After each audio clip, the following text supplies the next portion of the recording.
مساء الخير. قل لي ما اسمك، من أنت، وازيكم يا. في بداية التفكير في عمل هذا البرنامج الجريء والملهم والملفت للانتباه، قررت اني مش هعلق على الاحداث الجاريه لسببين. اولا، انا حر زي الكابتن حسام حسن. ثانيا، لان الافكار العظيمه المطروحه في هذا البرنامج مش معموله عشان تتقاطع معاكم ولا مع الواقع القذر اللي انتوا عايشين فيه، ولكن دي افكار وومضات واشارات للمستقبل، لاجيال ستاتي بعد الاف السنين، عندما يكتمل الاندماج ما بين الذكاء البشري والذكاء الاصطناعي وتحدث عمليه تنقيب ضخمه في الموروث الانساني. ساعتها سيجدوا هذا البرنامج العظيم مدفون بين ركام وحطام الانترنت، وهيكتشفوا انه بذرة العبقرية الانسانية نبتت كالعادة في مصر. ولكن ولان انا حر، قررت ان انا هعلق على بعض الاحداث الجارية التي حدثت مؤخرا، والتي جعلت بعض العقول غير مكتملة النمو تتصور وهما ان مصر تتحرك في اتجاه ما، وهناك شيء يحدث في مصر. على بقى صوت التحليلات الشرجية والزورات الفكري، لذا وجب التدخل لاعادة الامور الى نصابها عشان كل بقى يعرف حجمه. شفنا في الاسبوع الماضي ازاي حصل شقلباظ سياسي من احد الرموز السابقه للمؤسسه العسكريه، شخصيه لن اشرفها بذكر اسمها في هذا العمل العظيم، تطاول وتجرأ اقدم على انه يرشح نفسه قدام سياده الفريق الرئيس السابق والحالي والمستقبلي والدائم باذن الله الرئيس البلبيسي. نزول هذا الشخص ومحاولته للترشح لرئاسه الجمهوريه ادت انطباع لبعض المصريين البلهاء انه وكأن يعني مصارين الدوله بتتعارك، او كأن يعني في صراع على الرئاسة أو بوادر أزمة ما. بل وذهب الخالد جامح بالبعض للتصور أنه في فرصة لتداول السلطة أو حدوث شيء من التنويع في الوجوه الحاكمة.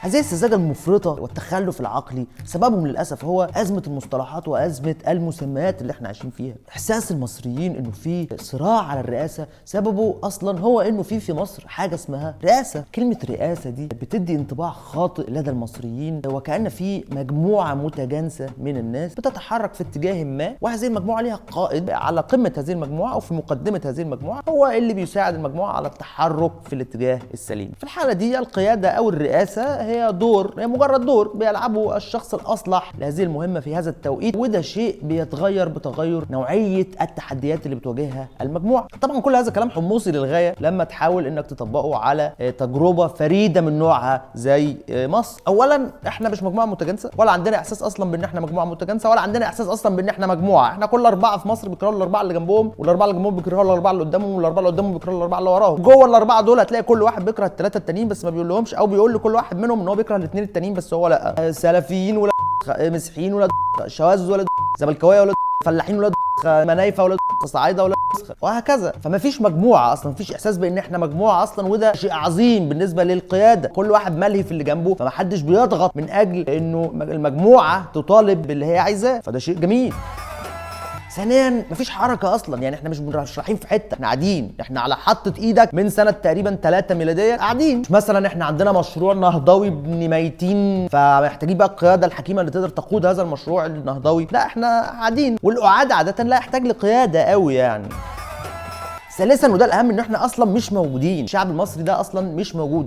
الشعب المصري ده بيذكر كده في الخطابات وفي الاغاني على اعتبار ان هو كيان اعتباري او فكره اكتر منه شيء حقيقي موجود او ملموس، حاجه كده زي الملل او الامل او اليوم الاثنين، شيء كده هناك كده انت بتحس بيه بس ما بتشوفوش. لكن في الحياه السياسيه الحقيقه مفيش حاجه اسمها الشعب المصري. اختياراته ورغباته وتفضيلاته ملاش اي دور في توجيه الحياه السياسيه. فانت ازاي هيبقى عندك قياده او رئاسه لشيء اصلا مش موجود؟ يعني انت هتبقى رئيس ايه يعني؟ اصلا دي استحاله فلسفيه، دي كانك كده عندك كندم من غير البتاع.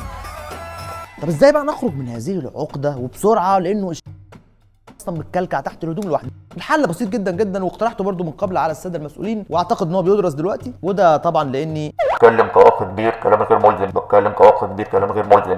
بما ان المشكله مشكله مسميات، فالحل لازم يكون حل مسمياتي لذا فأنا بقترح تغيير اسم مؤسسة الرئاسة في مصر إلى مؤسسة المرياسة. ساعتها بقى تختفي كل المشاكل المرتبطة بمنطق الحكم في مصر. لفظ المرياسة في الثقافة الشعبية المصرية بيعبر عن الشخص الطامح في التنطيط والأرننة على خلق الله دون وجه حق. المرياسة في محيط العمل مثلا قمع وتجدير الموظفين اللي بيمارسوا مدير غير كفء كبيرة وصل إلى منصبه بعد رحلة طويلة من والمصريين بيقبلوا المرياسه باعتبارها نوع من انواع الابتلاء، او يعني غمامه او سحابه مسيرها ان شاء الله تروح لحال سبيلها، والحمد لله ان احنا عايشين وبناكل عيش وتاخر شويه يا مدحت وخلاص وتستمر الحياه. وهي دي اصلا العلاقه بين المصريين وبين مؤسسه الرئاسه، نفس الكلام بالظبط، لا ينقصنا الا التسميه.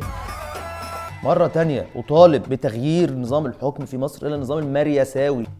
شوف كلمة مريساوي تلاقيها لايقة مع كلمة سيساوي. سبحان الله الراجل ده سبحان الله سبحان الله والله العظيم والله العظيم سبحان الله. تغيير نظام الحكم في مصر إلى النظام المريساوي هيصنع نقلة فارقة في تاريخ هذه البلد. هذه النقلة بقى تفتح الباب لتطوير أسلوب إدارة هذا البلد الحزين. نلغي الوزارات بقى، نلغي بقى المجالس النيابية والمجالس المحلية والمحليات ومجلس الشعب، نلغي مجلس الشعب والنبي. نفسي نلغي مجلس الشعب دوت بقى وناخده بقى نفك الخشب دوت ونبيعه بقى ونعمله براكب عشان الناس تهاجر إيطاليا ونخلص بقى. نلغي كمان الرتب والمناصب من وزارة الداخلية ومن الجيش، لأنه اتضح ان الموضوع ده برضو بيلحس المخ وبيخلي الناس تفكر في افكار مش تمام. نلغي اي منصب قيادي واي موضع مسؤوليه ونترك الامر للمرياسه. نلغي كل هذا ونعمل احتفالات شعبيه وكرنفالات تمتد الاسابيع ويغيب عنها الشرطه والقانون تماما، ونسمح للذكور بالاعتداء على الاناث برضو يعني على سبيل المرياسه وتفريغ الغضب.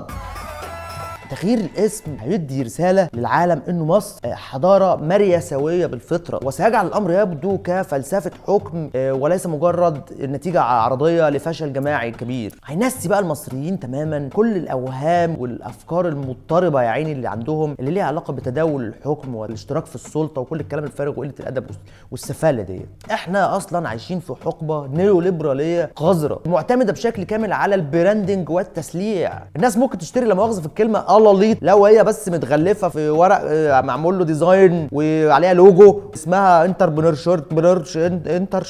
شوب، واحنا مش بنبيع للناس قلاليط لا مؤاخذه، احنا بنبيع للناس نظام رئاسي حداثي غريزي بدائي متحرر من قيود السياسه الكلاسيكيه ومستوحى بالكامل من قوانين الغابه واللي يقدر على التاني. بشكركم، ويا ريت بقى الاشكال اللي بتقعد تعمل تاج لزمايلها في الكومنتات تبقى اعمل شير يا حبيبي ابرك، اعمل شير، وعايز تعمل تاج روح بقى عندك هناك على الوول اعمل تاج خالتك وعمتك وابوك وامك والجماعه والعيله والاسره ويجوا يتفرجوا ويستفيدوا وتعم الفائده. شكرا والى اللقاء في حلقه جديده من برنامجكم أميح الألفاظ جميل الاهداف اخ كبير. السلام عليكم.